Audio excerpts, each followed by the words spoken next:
আগামী 15ই আগস্ট জাতীয় শোক দিবসে শেখ মুজিবুর রহমানের প্রতিকৃতিতে শ্রদ্ধা জানাতে প্রস্তুতি নিচ্ছে আওয়ামী লীগ। এজন্য নিরাপত্তা নিশ্চিত করতে নতুন অন্তর্বর্তীকালীন সরকারের কাছে অনুমতি চাওয়া হয়েছে বলে বিবিসি বাংলাকে জানিয়েছে আওয়ামী লীগের যুগ্ম সাধারণ সম্পাদক মাহবুবুল আলম হানিফ।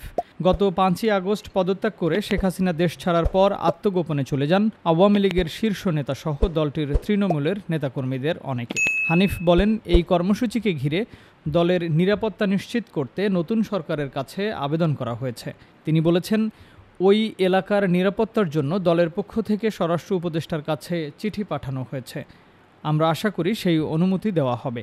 এর আগে রবিবার রাতে নিজের ভেরিফাইড ফেসবুক পেজে এক ভিডিও বার্তায় শেখ হাসিনার ছেলে সজীব ওয়াজেদ 15ই আগস্ট শেখ মুজিবুর রহমানের মৃত্যুবার্ষিকীতে দলীয় নেতাকর্মীদের ধানমন্ডি 32 নম্বরে ফুল দিয়ে শ্রদ্ধা জানানোর অনুরোধ জানান।